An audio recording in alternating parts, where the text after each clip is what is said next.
C'est l'un des plus puissants logiciels espions jamais créés.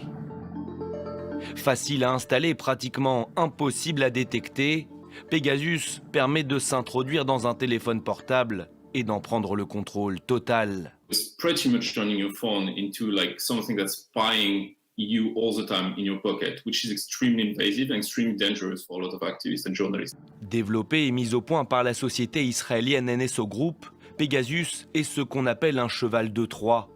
Il infecte les smartphones pour ensuite en extraire les données, via un lien malveillant sur lequel l'utilisateur est amené à cliquer, par les airs via un émetteur-récepteur sans fil situé à proximité, ou encore manuellement en piratant un téléphone volé.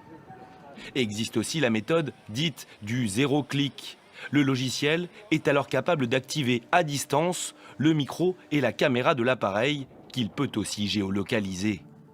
Conversation orale, messages, mails, contacts, photos, mots de passe. Une fois installé, Pegasus a un accès illimité à toutes les informations du téléphone ciblé, même aux messageries cryptées. Les experts sont formels, pour ne plus être espionnés, ce qui est quasiment indétectable, il faut absolument éteindre l'appareil. Selon eux, même un rétablissement de la configuration d'usine du téléphone ne permet pas de se débarrasser de Pegasus. Comment un logiciel développé par cette société israélienne a-t-il permis à des États d'espionner des milliers de personnes? Dans quelle faille s'est-il engouffré? Pegasus s'infiltre dans un téléphone via ses applications dont il contourne les sécurités. L'appareil est alors infecté. Une fois à l'intérieur, l'espion numérique a accès à toutes les données, messages, photos, agendas, contacts. Il peut aussi prendre le contrôle du micro. Le piratage est indétectable. La victime de l'attaque n'a aucun moyen de savoir quelle est sous surveillance. Le seul moyen de savoir si le téléphone a été affecté ou pas, c'est de réaliser une analyse technique poussée avec des outils de pointe qui ne sont pas à la portée de n'importe qui.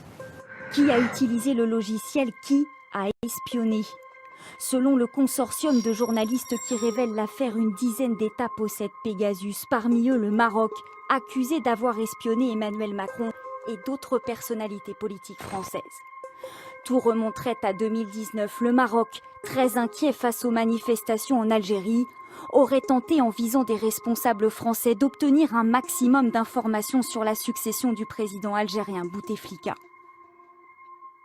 Il y a au Maroc une culture de la surveillance extrêmement poussée, de la surveillance physique jusqu'ici, et les nouvelles technologies ne seraient en fait que le prolongement de cette culture de la surveillance et du contrôle. La société israélienne qui a créé le logiciel espion nie être impliquée dans ces opérations de surveillance. Si les faits sont avérés, quelle suite diplomatique? Selon certains experts dans ce genre d'affaires, les colères durent rarement très longtemps. Ça va se régler par des rappels à l'ordre, ça va se régler par éventuellement le retrait de telle ou telle personne, mais ça n'ira pas plus loin. La France, elle aussi, s'intéresse à la réalité sociale, politique et économique de pays amis, dont vraisemblablement le Maroc. À Paris, une enquête a été ouverte pour atteinte à la vie privée et interception de correspondance après la plainte déposée par le site d'information Mediapart, dont 2 journalistes font partie des Français espionnés.